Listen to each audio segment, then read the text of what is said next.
যেই শিক্ষকরা দিনের পরে দিন গণহত্যার পক্ষে ন্যারেটিভ উৎপাদন করেছে, তার সেও শিক্ষক তো অবশ্যই। হাফিজুর রহমান কার জন্য সেই দলের, সে কোন দলের এইটা আমার প্রশ্ন না, কিন্তু বৃহত্তর স্কেলে আপনি যখন বলবেন কোন শিক্ষককে বলা যাবে না, শিক্ষক তো ফেরেশতা না, তিনি অপরাধ করলে তাকে ধরতে হবে। নাম্বার 2, বীর মুক্তিযোদ্ধা যদি গণবিরোধী অবস্থান নেন, তার বিরুদ্ধে গণকেও প্রতিবাদ করতে পারবেন কিনা। নাম্বার 3, বয়োজ্যেষ্ঠ। বেগম জিয়ার চেয়ে বয়োজ্যেষ্ঠ সব থেকে মাজলুম এই দেশে কয়জন ছিলেন? তার হাত বাঁকা হয়ে গেছে, তখন লতিফ সিদ্দিকীর মতো বয়োজ্যেষ্ঠরা, এই কার্জন স্যাররা, ডক্টর কামালরা কি রিয়েক্ট করেছেন। আর আমন্ত্রিত অতিথি, প্রথম কথাটা হলো মানে তখন হয়েছে বলে এখনো হতে হবে, জায়েজ সেটা না, জায়েজ কেন বলছি? প্রথম হলো আপনি বিচার করতে পারেন নাই, এই রাষ্ট্রকে আপনি বারবার ধরেন। আমরা তো একটা রিকনসিলিয়েশন চাই, আমরা বলেছি একটা ট্রুথ অ্যান্ড রিকনসিলিয়েশন কমিশন করেন, যারা বিচার করেছে বিচার করে ফেলেন। এই বিচারের মধ্যে যদি লতিফ সিদ্দিকী না থাকে, যদি অ্যাডভোকেট জিআই পান্না না থাকে, তাহলে তারা অফকোর্স তাদের মতো করে কাজ করবে। কিন্তু আপনি এইরকম দগদগে স্মৃতি, এখন পর্যন্ত একটা বিচার শুরু করতে পারেন নাই। এখানে ইন্ডিয়ান হ্যাজিমনি পুরোটা অ্যাক্টিভ আছে, এখানে এখনো কালচারাল সেই অ্যাক্টিভিস্টরা বিনম্র শ্রদ্ধা বলে আওয়ামী লীগ পুনর্বাসনের চেষ্টা করতে পারছে। তো এর মধ্যে আপনি এই বয়ান বলবেন? এই মুক্তিযোদ্ধারা 2014-তে আনকন্টেস্টেড এমপি হয়েছিলেন কিনা? এই মুক্তিযোদ্ধারা 18-তে দিনের ভোট ব্যালট রাতে ভরেছিলেন কিনা? 24-এ নির্বাচন হতে দেন নাই কিনা? মুক্তিযোদ্ধারা আছে না?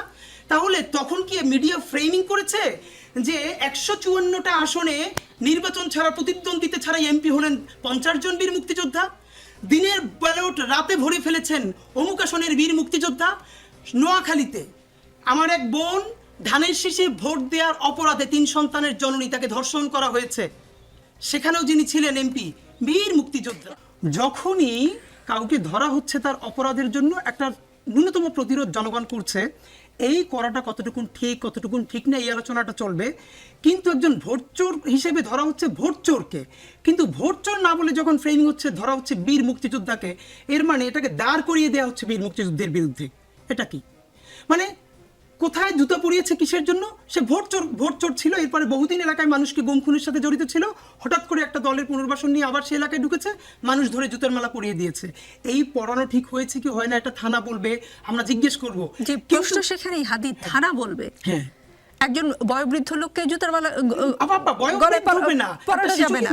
5 আগস্টে অনেকে এই কারণে 5 আগস্টের সময় পাশে ছিল। বয়োবৃদ্ধকে জুতো পরানো যাবে না মানে একজন শিশুকে পরানো যাবে, কিশোরকে পরানো যাবে না, মানে কাউকে পরানো যাবে না। That is the fact. আমি যখনই বলছি একজন শিক্ষককে কি এটা বলা যাবে, মানে যিনি শিক্ষক নন তাকে কি বলা যাবে? তাহলে এইখানে তো আওয়ামী লীগের যেই পার্সেন্ট ভোটটা আছে, আপনি কি কোনোদিন সাগরে ফেলাই দিতে পারবেন? কিচ্ছু করতে পারবেন না।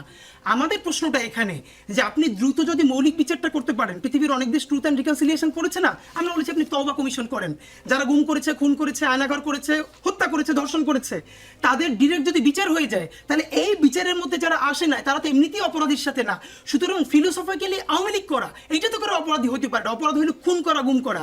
কিন্তু এরপরে আপনি একটা ট্রুথ অ্যান্ড রিকনসিলিয়েশন কমিশন করে তারা বলবে যে না, আমরা আসলে তাদের সাথে বুঝে না বুঝে আমাদের সাথে রাখা হয়েছিল, আমরা এর দায় নিব না। অবশ্যই তাকে জাতি গঠন প্রক্রিয়ায় আনতে হবে। আপনি এত মানুষকে কিভাবে কি করবেন? কিন্তু আপনি তো বিচারও করছেন না। আপনি ট্রুথ অ্যান্ড রিকনসিলিয়েশন তো কোনো দেশে, আপা আরো ভালো বলতে পারবে, আপা আইনের মানুষ, পৃথিবীতে অনেকেই বলে যে আগে একটা ট্রুথ অ্যান্ড রিকনসিলিয়েশন কমিশন হোক। পৃথিবীর যত জায়গায় গণহত্যা হয়েছে, আগে বিচার হয়েছে, তারপরে ট্রুথ অ্যান্ড রিকনসিলিয়েশন কমিশন হয়েছে। 1 বছর পার হয়েছে, বিচারের এখন পর্যন্ত কি আপনি আমার চেয়ে ভালো বলতে পারবেন বলেন? এখন এর মানে কি কালকে ট্রায়াল দিয়ে দেবেন? না, আমরা কেন 10টা ট্রাইব্যুনাল করতে পারি নাই? আমরা কেন বিদেশ থেকে সব থেকে বেশি এক্সপার্ট ধরে আনতে পারি নাই? এই যে না পারা, এটা তো আমাদের কালেকটিভ ফেলিওর।